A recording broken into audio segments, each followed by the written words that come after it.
Welcome to Dare to Soar with your host, Dr. RC. Dr. RC will empower, encourage, and strengthen you. She will help you to soar to your highest potential while instilling hope. Please welcome the host of Dare to Soar, Dr. RC. Good Saturday morning, Eagle family. Oh, what a show that I have for you all. Yes, I am Dr. RC, and this is Dare to Soar. Culturally responsive practices in education. Oh, I want you to let that marinate in your spirit, soul, in your minds, all of that. But before we jump in, I want to introduce my guest this morning. My guest this morning is Miss Kathy Lopes, who is a social worker and educator with extensive administrative and clinical experience in education, mental health, government, and nonprofit sectors, with a primary focus on race and gender equity, social welfare policy, and advocacy. She is the current president of the National Association of Black Social Workers and the inaugural first vice president of the Association of Massachusetts School Equity Leaders. Not to mention, I do have more, yes, I do, to share with you about this fabulous individual. She serves as the Director of Diversity, Equity, and Inclusion for Newton Public Schools in Massachusetts and holds a long-standing adjunct faculty role in her alma mater, Simmons University School of Social Work. Prior to this role, Loops Lopes, was appointed as the Assistant Commissioner at the Massachusetts Department of Children and Families and co-author of her first published book, Change the Narrative: How to Foster an Anti-Racist Anti-Racist School Culture in Your School. She is a sought-after guest lecturer and public speaker on topics such as cultural humility, racial identity, and social justice. She received her MSW from Simmons College and a BA from the University of Massachusetts. Please help me welcome my guest this morning. How are you doing? Good morning. Hello. I am great. Thank you so much for having me on your show. I'm excited to be here. I'm excited. And you see, I had a little slip of the tongue with that last name, but I quickly corrected it. It's all I know good. It's that all good. I know that this is going to be such a powerful show this morning, especially with everything that's going on in education across the globe. I know you have to sit back, and I felt a little bit of sweat coming on my forehead when we talk about this, because it is such a powerful and profound and so much needed conversation. And thank you for being courageous enough to agree to be a guest to talk about this, because we're going to be diving deep, guys. Eagles, get ready. So go ahead and get your coffee, get that tea, or if it's just that nice, cool, or cold glass of water, grab a friend. So we're getting ready to get started. So, with that being said, what does culturally responsive practice mean to you, and why?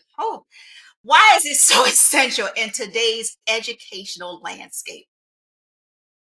Yes, absolutely. So, culture responsive practices really comes out of the work that I've been doing in a public school district here in Massachusetts, where we are trying to get educators to really focus on culturally responsive teaching, which for many of you might be familiar with Zaretta Hammond or Gloria Gladson Billings, who really talk about in a classroom how can educators instruct and teach in culturally responsive ways. But because I'm a social worker and I come from a social work background and training, I really expanded it so that not only classroom teachers, but everyone who's working in a school community or in an organization can think of what are the actual practices that are in line with culturally responsive engagement.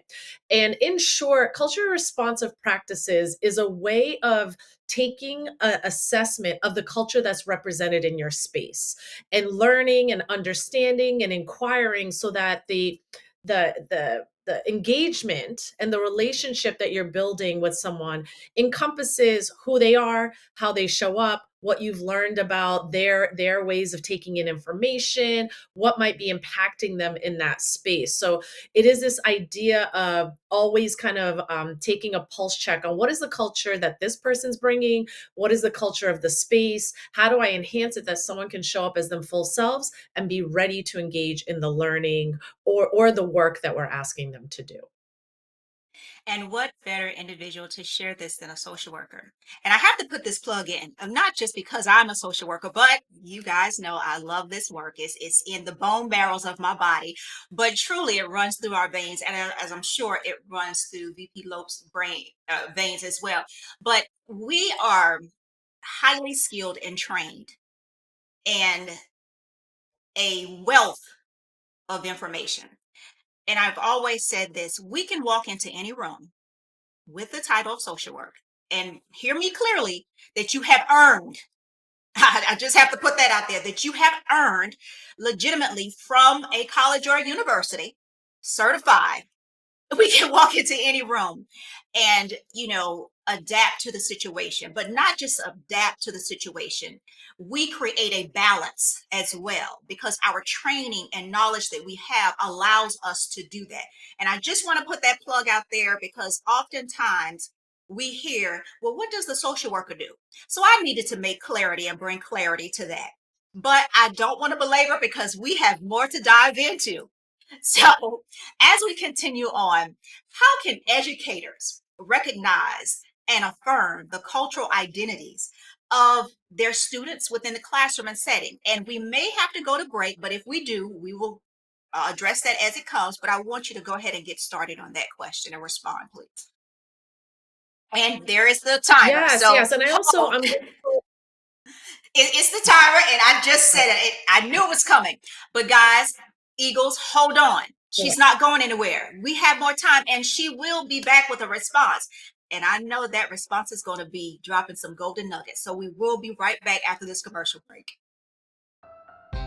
Dr. RC will share extraordinary resources and services that promote educational success, as well as making a difference in the lives of all social workers, as well as the lives of children, adolescents, and teens of today. She will have open discussions addressing many of the issues that we face about our youth and how being employed in the uniquely skilled profession of social work for over 18 years has taught invaluable lessons through her personal experiences. She will also provide real-life facts, examples, and personal stories that will confirm that why serving as a child advocate is extremely beneficial when addressing the needs of the whole child. Listen live to Dare to Soar, Saturdays 10 a.m. Eastern, as Dr. RC will provide thought-provoking information that will empower, encourage, and strengthen students, families, and communities across our nation. You can also visit her at soarwithkatie.com. Author, radio show host, and coach John M. Hawkins reveals strategies to help gain perspective, build confidence, find clarity, achieve goals. John M. Hawkins' new book, Coached to Greatness: Unlock Your Full Potential with Limitless Growth, published by iUniverse. Hawkins reveals strategies to help readers accomplish more. He believes the book can coach them to greatness. Hawkins says that the best athletes get to the top of their sport with the help of coaches, mentors, and others. He shares guidance that helps readers reflect on what motivates them, rediscover and assess their core values, philosophies, and competencies, find settings that allow them to be the most productive, and track their progress towards accomplishing goals.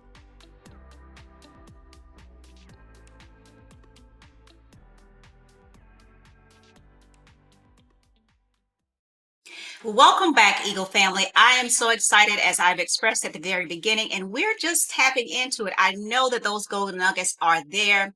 Yes, you are tuned into the right place. This is Dare to Soar, and I am Dr. RC. What are we talking about this morning? Culturally responsive practices in education.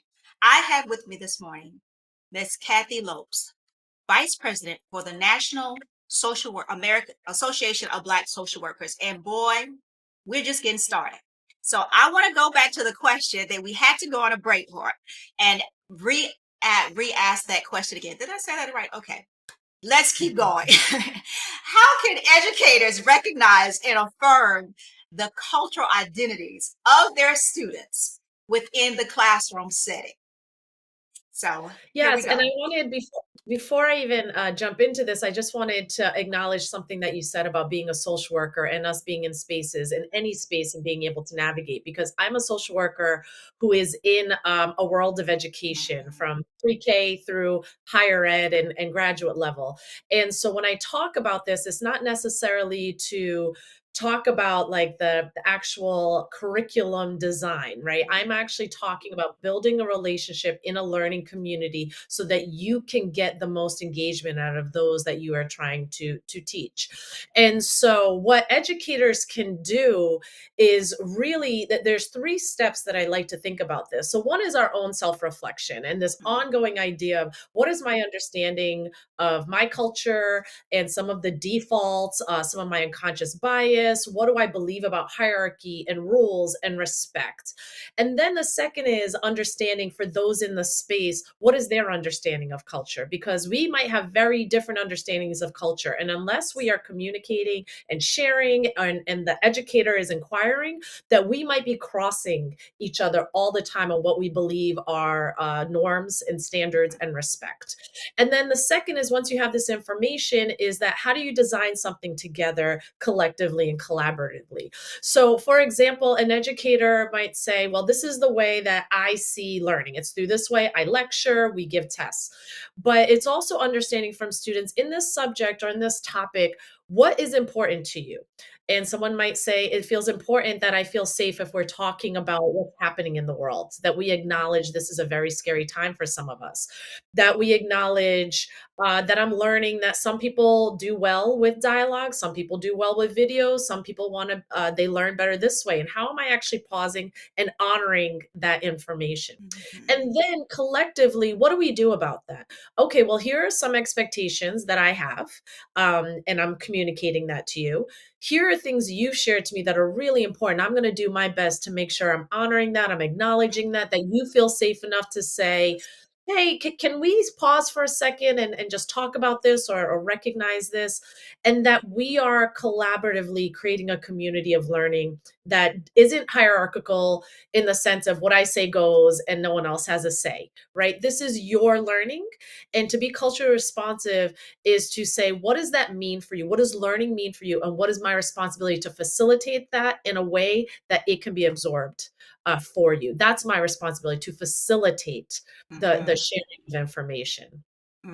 I love that. So, didn't I tell you guys, Eagle family, did you catch those? She said communicate, educate. All of these words are key in this work. And you have to be open more than anything else, willing to receive what is being delivered to you.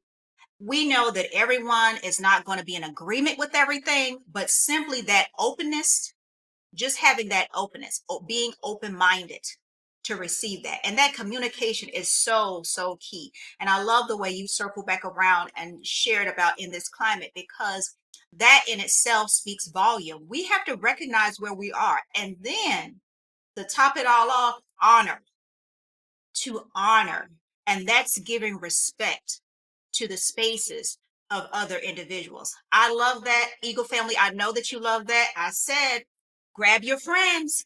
Matter of fact, grab your administrators. Let's do that. Grab Yes. your administrators, grab your community members. If you know a congressman or senator, because all of these things impact policy changes. Ooh, that was a word. It's not Mhm. Sunday yet. I'm not going to go to church on you all, but really, seriously, education is a serious business. It truly is. And our children, these are the individuals that are going to lead the future. I don't want to hold it. I can go on about this, but my guest, who is here to impart her expertise, we're going to continue on. And that brings me to this next question. In Yeah. your experience, what are some of the biggest barriers? I know that's a loaded question, boy. Some Mm. of the biggest barriers to implementing culturally responsive practices in schools.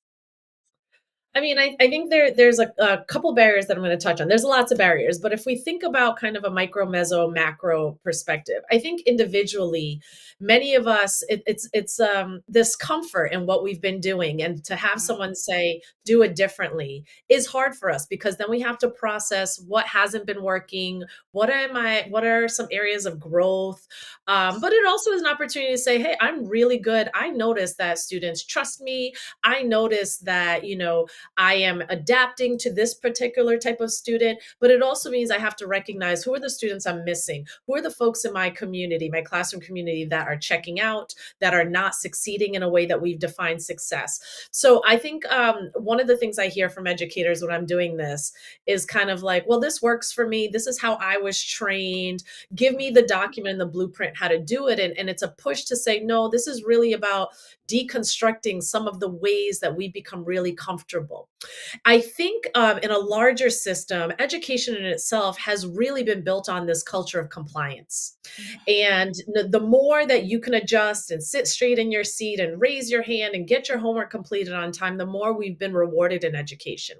And that really dismisses all of the ways that people can show up in education, not only identity, but learning style. Again, recognizing how safe do I feel in this world right now as a person who holds multiple identities, which might be race or ethnicity or ability or, you know, my immigration status, my family dynamic. So I think that there's so many macro things in our education system that are barriers because we reward compliance. We Mhm. reward the students that come in, they don't disrupt, they follow instruction, and they produce. Mhm. And that just acknowledges and celebrates one style of learning.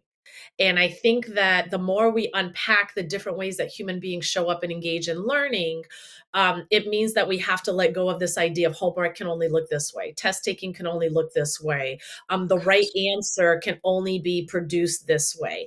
And so those are some big barriers that we need to look at administrators and policy and protocols to say, how can we hear from the Mhm. community and then honor this person is engaged in learning. They are showing me that they understand and they can comprehend. It just doesn't look like a score or a standardized test. And how can we disrupt the that system to still reward and honor and affirm that style of learning? Now, I know, Eagle family, that that was a great way to go out on this next commercial break. I want you to hold on to that. Let that, become embedded in your minds for a few moments while we're on commercial break. Because that information that was provided, it deserves reflection. It truly, truly does. I'm Dr. RC. This is Dare to Soar. We will be right back. Did you know that your beliefs create your entire reality, but it's the subconscious beliefs that do most of the creating? Belief shifter and life coach Shiraz can help you identify those limiting beliefs and eliminate them, often in a single session. Like it was almost instant. Like I had relief right away. Creating better health, relationships, careers, and finances. Let Shiraz help you step out of safety and into awareness. Definitely something's happening. It's like a flow inside. It feels good. Whether in person or online, Shiraz provides personal coaching, belief shifting. Visit Shiraz at energeticmagic.com or call 416-529-7429. Energetic Magic. Find your greater happiness. Be well. Be aware. Be magical.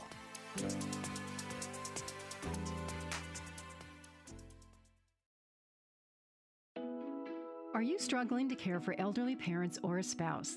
Do you wonder if being a caregiver is making you sick? Are you worried about taking time off work to care for elderly parents and balance work, life, and caregiving? Has caregiving become exhausting and emotionally draining?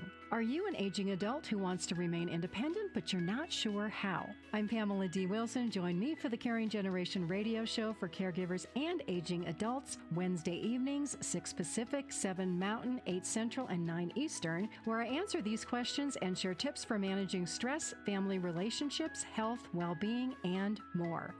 Podcasts and transcripts of The Caring Generation are on my website, PamelaDWilson.com, plus my caregiving library, online caregiver support programs, and programs for corporations interested in supporting working caregivers.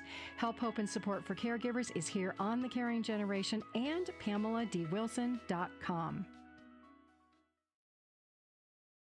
Welcome back once again, Eagle family. I can feel your energy. I can truly, truly feel your energy. Yes, you are tuned into Dare to Soar. And yes, I am Dr. RC. Oh, I know my guest is dropping so many golden nuggets for you this morning. And look, she's having her coffee. And I think that coffee is giving her some extra boost of energy because, boy, isn't she dropping those golden nuggets? Oh, I don't want to stop. I want her to keep going because this is notebook worthy. As I tell you guys, get those notebooks out. Remember, grab your friend, click, subscribe, and share as well. So as we continue on, can you share a real world example where culture where culturally responsive teaching is made a noticeable difference in a student engagement or achievement? Whew, yes. And I think the time that we're in, it's where do we choose, right? And so my role is to be a director of diversity and inclusion in a public school district. So much of what my department does is create protocols, create communication, create culture that acknowledges all identities. And what we have seen in the last few years is such a target on the celebration, right? We saw a window where we started to celebrate and affirm, and we had much of the community supporting this. And now we're seeing a censorship and a fear to talk about our students' identities. And I think that so many things that come up right now in my work is the ability to talk about history in an honest way. There's so much fear. And I am in Massachusetts where we do have some protection, but I understand that that's not the experience for all across the country, where our understanding and celebrating our indigenous culture and just really our African-centered stories are under attack. So, and then we also see the attack on our trans community, where, we celebrate pride in our community. We celebrate the trans community. We try to create systems and protocols that honor students' identity and how they show up, whether it's that their names, their gender, and we're seeing fear. So our educators are really fearful about, can I do this without repercussion? And leaders are fearful. Can I acknowledge this without repercussion? And then we have our students who are fearful because it's their lives. Right? If their own identity is under attack, whether it's their immigration status, their family's immigration status, whether it's their gender identity, whether it's who they want to love, whether it's their expression of, their African ancestry and their identity. I think there's such fear, and being culture responsive is saying kind of what's important to you. Where are you right now? It's not only what is your identity, what does it mean for you right now in this world, in this classroom, as we talk about whatever subject topic it is, because it might be math class, and that might be different, but it could be a history class or an English class. And we're seeing, and how do I understand what does that mean for those in the classroom, the families that are trying to support their students, and what does it mean for me as an educator to move through this work with integrity and to really honor what I'm about, which is a social worker, right? So it's dignity, ethics, and integrity. And how can I do that when we have an administration that really doesn't value that? When you said that last sentence, Hmm.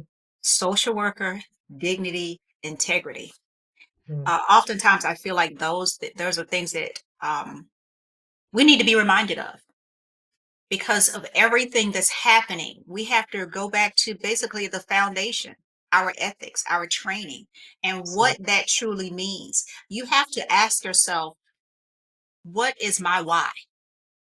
And you need to reflect back on that. Why did you begin this work, and why do you continue to do this work?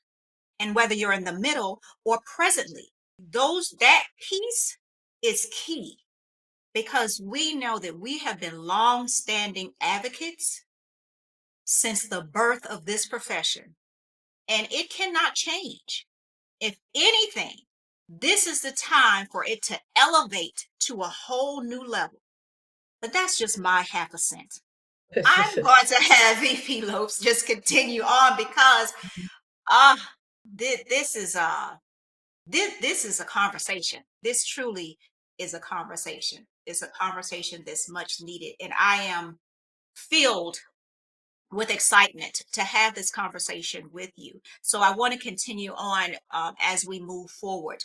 So, what role do families and communities play in shaping culture responsive learning environments?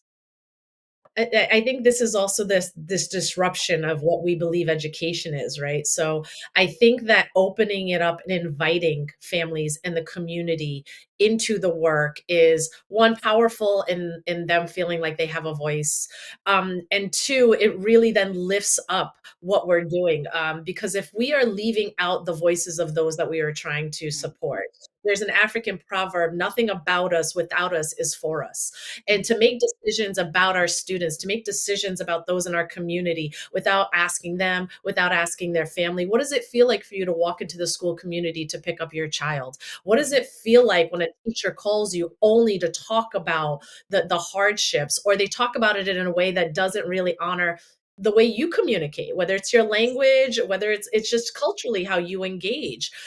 So I think that anytime you're trying to honor a community, we have to really understand what the community means. The community is not a person, right? It's all Ye- those that are making up the space, and Yes, parents and yes. educators and social workers and our behavioral therapists and our special ed supporters and our politicians, our school committees, our school boards. This is a school community.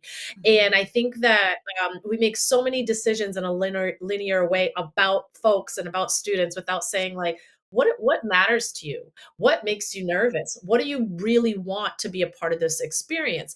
I think the other piece is when we have resistance, and in this work, there is resistance from communities that say, I don't want my child learning about gender at this age. I don't want my child reading these books, right?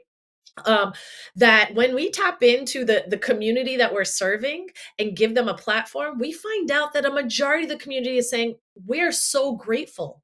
This Mhm. is so wonderful that this community, this educational community, is talking about these things, is creating these spaces for my family and my students. And it really starts to mute the dissenters. The dissenters are a small group, it's just that they're loud. But those that are in support, we have to create spaces to hear that they are happy, that they're content, that they're flourishing, that they can get on board to spread the communication. So I think that's another way that we have to really think about, what does it mean to have community voice? And that we're not just doing things for people without pausing and saying, does this work? How can you be a part of it? What are we missing? What do you like about it? And lifting that up. Mm. What a powerful, powerful response. Guys, it is time for another commercial break. I promise you, Vice President Lopes will be right back. She's the Vice President of the National Association of Black Social Workers. I told you this was going to be a powerful conversation. Culturally responsive practices in education. She does have more to share. I promise she does. We will be right back.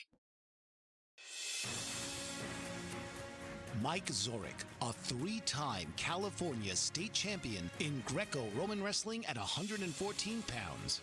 Mike, blind since birth, was born in Hartford, Connecticut. He was a six-time national placer, including 2 seconds, 2/3, and 2/4. He also won the Veterans Folk-Style Wrestling twice at 152 pounds. In all these tournaments, he was the only blind competitor. Nancy Zorek, a creative spirit whose talents have taken her to the stage and into galleries and exhibitions in several states. Her father, a commercial artist who shared his instruments with his daughter and helped her fine-tune her natural abilities, influenced her decision to follow in his footsteps. Ms. Zorek has enjoyed a fruitful career doing what she loves. Listen Saturday mornings at 12 Eastern for the Nancy and Mike Show for heartwarming stories and interesting talk. What if there were a super tiny device that could diagnose the brain and is smaller than a single human hair? What if you could see inside the brain to help an epilepsy patient during surgery or to help the fight against Parkinson's disease? Dr. Patricia Broderick is proud to announce the Broderick Probe, a biomedical and electronic breakthrough.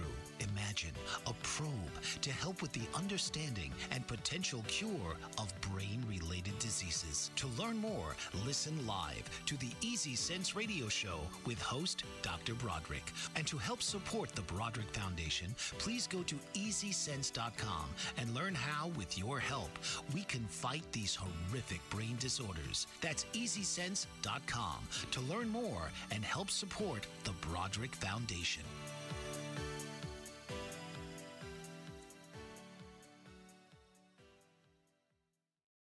Eagle family, can you feel the energy? Didn't I promise you a thought-provoking conversation when I shared this information? I promised that it was going to be a thought-provoking conversation. And Vice President Lopes is delivering. She is delivering. And I can feel your energy. I can feel it. I can feel it. I can feel it. I know you feel the same way. Flipping those pages and those notebooks. I know you're probably on your second or third cup of tea, coffee, or water. And I know that you've liked, shared, and subscribed, not to mention grabbed a friend. But if not, you can certainly listen to the replay as well. I want to continue on with our questioning. We were just speaking at the commercial break that time is ticking by so quickly. But hey, I can't let her go yet because I have more stuff that she needs to share with you all. So how can school social workers and educators collaborate to ensure equity and inclusivity across diverse student populations? Yeah, this question really speaks to me because so much of my early career, I served as a school social worker in mostly high schools, but some elementary schools. And I think that often when you're a school social worker, you're called on to support those who are misbehaving or Mhm. those who someone's saying, please remove them from the classroom because they're disrupting my space. And you're not necessarily seen as a collaborator. You're kind of seen as this tiered a support to remove what is a barrier so that you can work with students who are compliant.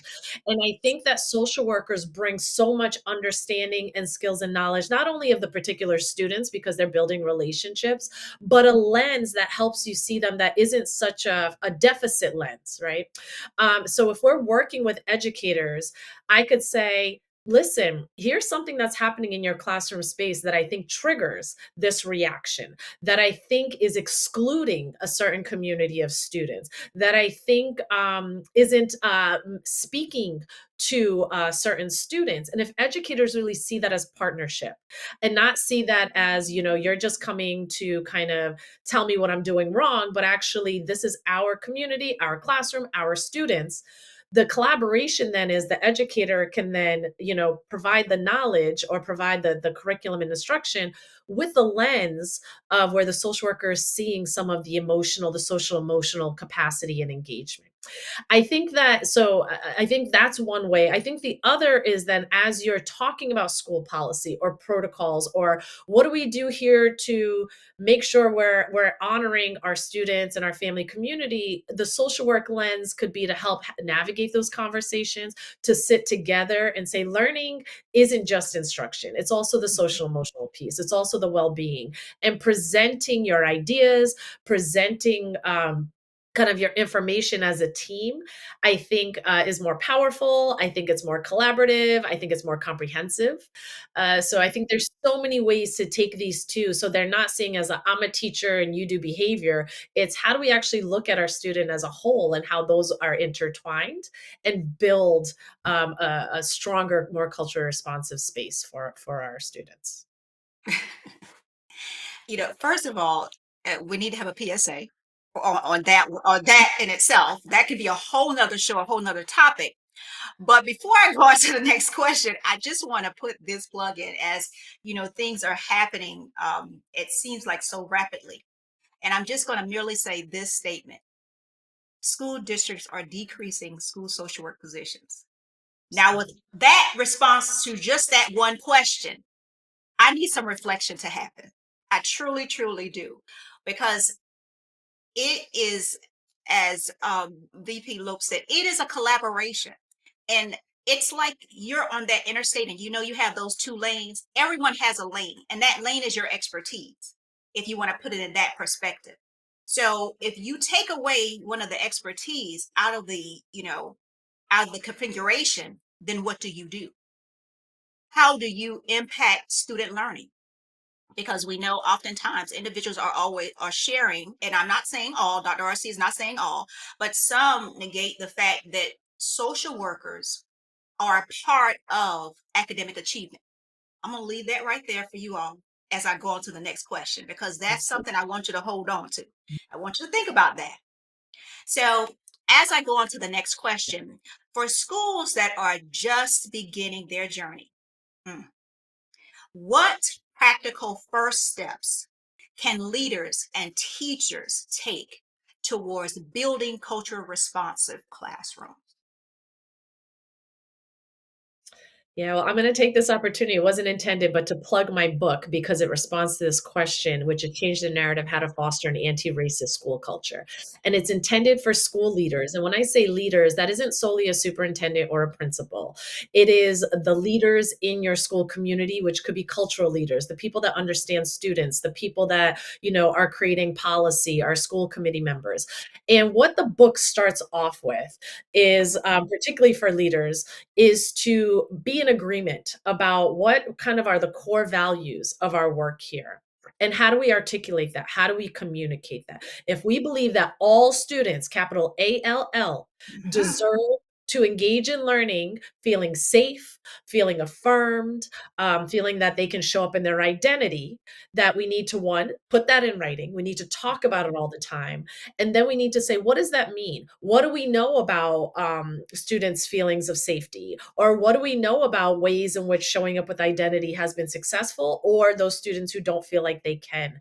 So it is creating a community understanding, a collective understanding of, if we mean all, we're going to say it, and that we're going to challenge all of these things and say, does this actually honor every student? When one parent says, I don't want students learning about this, is that honoring all? Or is that responding to one person's desire? Right? Because we're leaving out a whole community then based off of one loud voice that is anti what you're doing. So I do think that leaders need to come to agreement. What do we stand on? What are we willing to stand on? What professionally and legally can we stand on? And how do Mhm. we share that in every communication, our family communication, our professional development, our staff meetings, that we say, if we are about this, this is what it looks like. And you start to build off that, and you start to identify the people that can help lead and train and produce and bring you information to help you on that journey. Mm. I love that. And thank you for sharing about your book. And I know you said it was not intended, but it was clear that it was needed at that particular moment to connect things together. Guys, it is time for another commercial break. Don't go away. We do have more to share. Are you struggling to care for elderly parents or a spouse? Do you wonder if being a caregiver is making you sick? Are you worried about taking time off work to care for elderly parents and balance work, life, and caregiving? Has caregiving become exhausting and emotionally draining? Are you an aging adult who wants to remain independent but you're not sure how? I'm Pamela D. Wilson. Join me for the Caring Generation radio show for caregivers and aging adults, Wednesday evenings, 6 Pacific, 7 Mountain, 8 Central, and 9 Eastern, where I answer these questions and share tips for managing stress, family relationships, health, well-being, and more. Podcasts and transcripts of The Caring Generation are on my website, PamelaDWilson.com, plus my caregiving library, online caregiver support programs, and programs for corporations interested in supporting working caregivers. Help, hope, and support for caregivers is here on The Caring Generation and PamelaDWilson.com. Author, radio show host, and coach John M. Hawkins reveals strategies to help gain perspective, build confidence, find clarity, achieve goals. John M. Hawkins' new book, Coached to Greatness, Unlock Your Full Potential with Limitless Growth, published by iUniverse. Hawkins reveals strategies to help readers accomplish more. He believes the book can coach them to greatness. Hawkins says that the best athletes get to the top of their sport with the help of coaches, mentors, and others. He shares guidance that helps readers reflect on what motivates them. We discover and assess their core values, philosophies, and competencies, find settings that allow them to be the most productive, and track their progress towards accomplishing goals.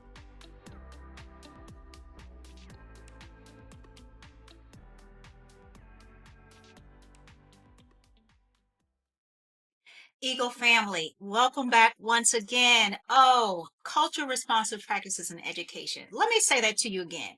Culturally responsive practices in education. Didn't I tell you this was going to be such an informative session for this morning? I know that you're getting information out of it. I tell you, I can feel your energy. I'm excited. You should be excited. VP Lopes is excited. National Association of Black Social Workers. That's where, and I say VP, this is shortened, but she is the vice president of that national organization, and they are doing some phenomenal things. But she's going to have a few moments at the end to share some things with you all. I want to continue on because I know this next question is probably going to be one that's going to be pretty heavy. So buckle up, guys. Get ready. Looking ahead, how do you envision culture responsive practices transforming education over the next decades?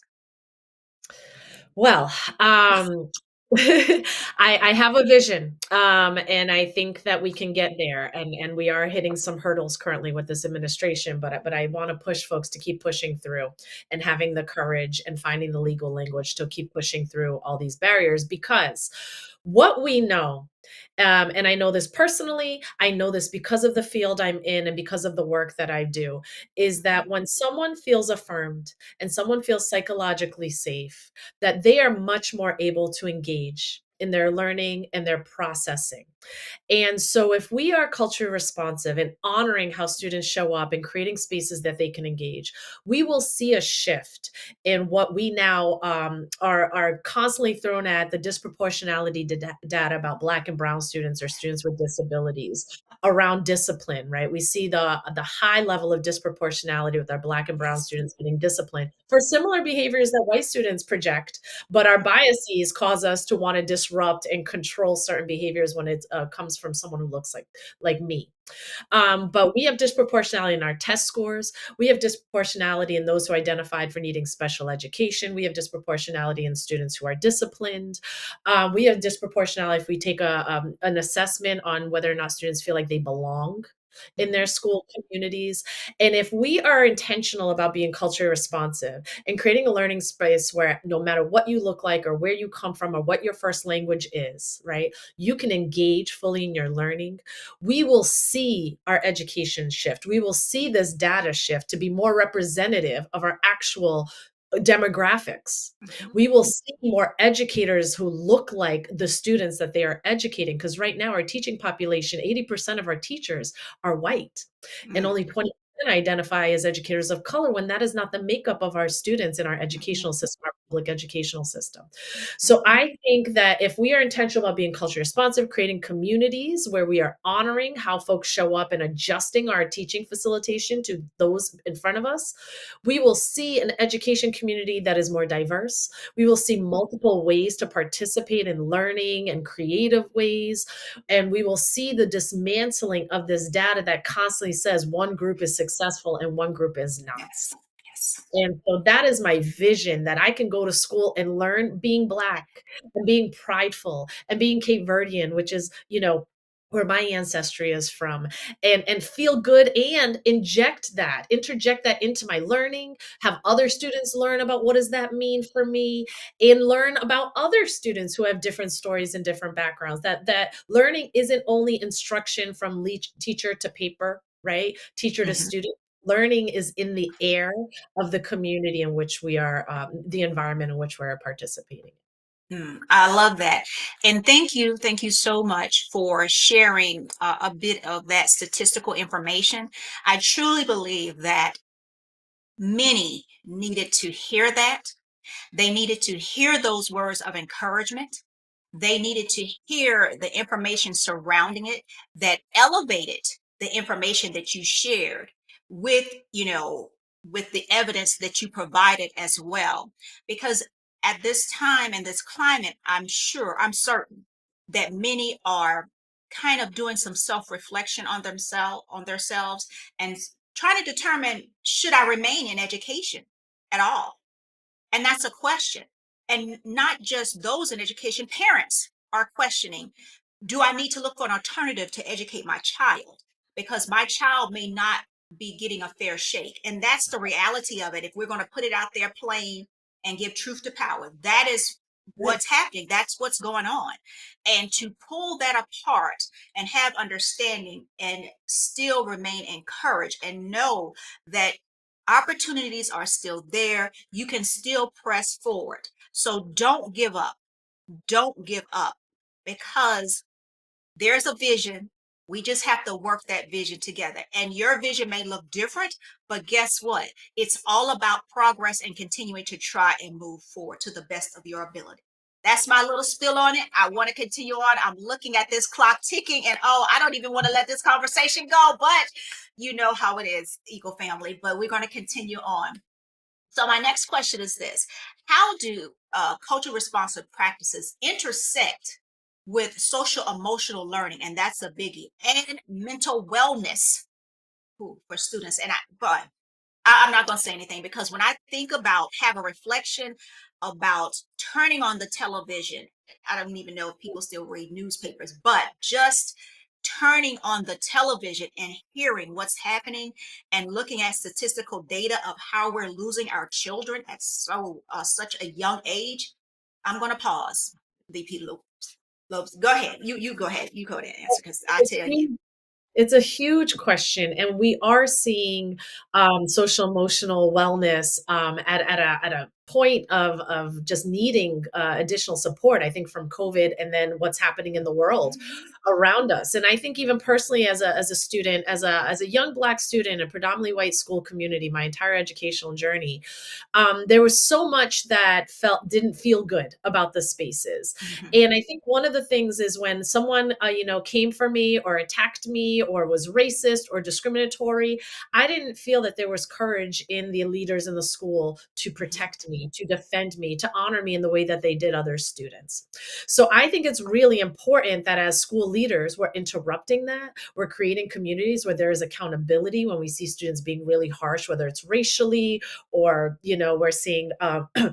we're seeing attacks on sexism and all of the isms, right? The discrimination, that we are creating not only protocol, but accountability, that we aren't asking our students to just tolerate it and move on. I think additionally in the world, we're seeing students, again, not feel like it's safe to be who they want to be, whether it's their own sexual identity, whether it's their gender identity, whether it's their religious identity, because there's such fear that you can get mocked, ridiculed, not protected. And then you have to sit with that. So we're seeing students disconnect. We're seeing students disengage. We're seeing students not show up for school, give up school. We're seeing educators say, this is too much, that I don't feel equipped to really carry all of this. So I think, again, this idea of culturally responsive practices is saying, who you are is important to me, and it's important in this learning environment. And what can I do to instill that I'm learning more about it, that we are creating a place where you can feel prideful and that you can feel emotionally and psychologically safe about that. And we do see a difference in student engagement when they feel that there's an adult or there's someone in a position of power that says, I see you and I got you. And that takes courage right now. And what a way to go on a commercial break. I told you, hold on to that. Think about the response. We will be right back. Did you know that your beliefs create your entire reality, but it's the subconscious beliefs that do most of the creating? Belief shifter and life coach Shiraz can help you identify those limiting beliefs and eliminate them, often in a single session. Like, it was almost instant. Like, I had relief right away. Creating better health, relationships, careers, and finances. Let Shiraz help you step out of safety and into awareness. Definitely something's happening happening, it's like a flow inside. It feels good. Whether in person or online, Shiraz provides personal coaching, belief shifting. Visit Shiraz at energeticmagic.com or call 416-529-7429. Energetic Magic. Find your greater happiness. Be well. Be aware. Be magical.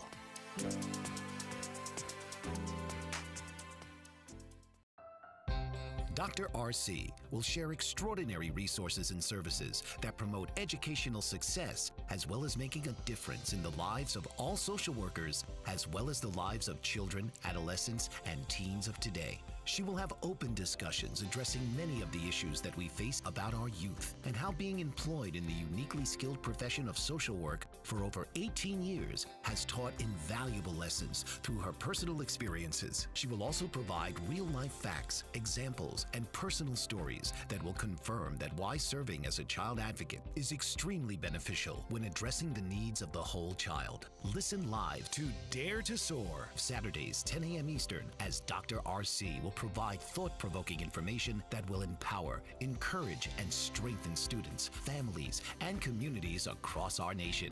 You can also visit her at soarwithkatie.com. Welcome back once again, Eagle family. Oh gosh, hasn't this time been exhilarating, informative, thought-provoking? I promised you that. I don't want to talk too long because I do have one last question, and then Vice President Lopes is going to share some information. With that being said, what advice would you give to educators who may feel uncomfortable who are unsure, let me say that, who are unsure about addressing cultural differences in their classrooms? Yeah, and I think this is actually one of the barriers that comes up a lot when I do professional training, to say, I don't own that identity, so it's hard for me to feel like I can talk about it. And what I say is, no one is asking you to be an expert on someone else's identity or someone else's culture.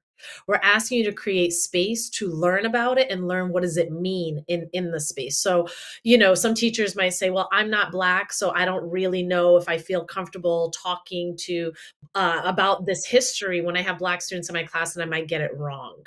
And Mhm. I would say, do your research, right? Present the information as you should as an educator. But I also think, just acknowledging, I don't have to know all the answers, right? I have students, I have trans students in my classroom, I have Jewish students in my classroom, I have Muslim students in my classroom, identities in which I don't hold.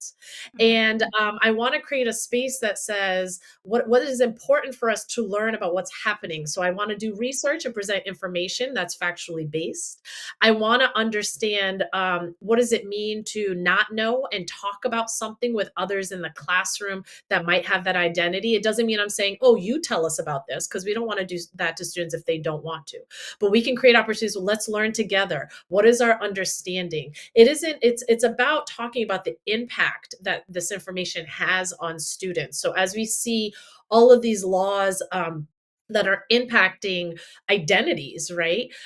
It is, how do I talk about what the impact might be on our students, right? I might not know all the details and nuances of immigration policy, but I can Mhm. do enough that I can say, I know right now it's a scary place for many. And what we want to do is we want to acknowledge that even though that this might be your identity, you're still seen, that there might be fear, that in my classroom, difference and diversity is enriching and it's important. So you want to talk from values and not necessarily feeling like you know all the nuances and details of identity. And you want to create space for people to ask questions, for people to offer perspective, right? With ground rules, with standards about, uh, uh, respect and dignity. So I always say you don't have to have all the answers. I'm never going to have all the answers about every culture that exists, but I'm going to have a curiosity, and I'm going to create space to say, if this is an identity you hold, I want to know about it. I want to make sure that it is a place where you get to share it and be prideful in it, or not. And if there are harmful things that are happening, I want to create a space where I can interrupt that and provide some guidance to stop harmful things that are attacking your identity. Thank you so much. We are almost out of time, but very quickly, can you please share how individuals can obtain your book? And then if individuals would like to become a member of NABSW, please share those two things. Yes. So the book Change the Narrative: How to Foster an Anti-Racist Culture in Your School. It's co-written with a high school principal, Henry J. Turner, and my social work lens. It can be found on Amazon. You can just Google it, Change the Narrative, Kathy Lopes. Again, it is really a book for anyone who wants to see themselves as a leader in this work. You don't have to have the title that is considered a hierarchical leader. It could be someone who wants to just lead this work. And it has steps about the self-reflection piece, and then it has the actual skills and framework and tools that you can embed in your school community, whether it's a classroom, administrative level, and onto policy. And then membership for Yes, NABSW. and I am the very fortunate vice president of the National Association of Black Social Workers. I'm the past president of the Greater Boston chapter. And this is a community intended for social workers who have African ancestry to come and be in community, particularly right now, as we're seeing what's happening in the world, to find your people and to resist, to be in a collaborative, collective space about honoring our history, honoring the principles of Mayat, and disrupting some of the Eurocentric ways that are really harmful to folks who look like us in our learning communities. And you can visit www.nabsw.org and information about membership. There are local chapters. There are over 80 chapters across the country. So there's a chapter for you regardless of where you live. And there's a national board that holds all of this together. So nabsw.org, or if you look up Kathy Lopes, you can get information about my book, about the organization, and other pieces. Thank you. Thank you so much. Guys, we are out of time. VP Lopes, thank you so much for joining me. Culturally responsive practices in education. Our time has run out. Guys, enjoy the rest of your week. And always remember to never be afraid to elevate to new heights as you spread your wings and dare to soar. Take care. This has been Dare to Soar with your host, Dr. RC. Come take a ride and soar to your highest level possible each week on Dr. RC's Dare to Soar.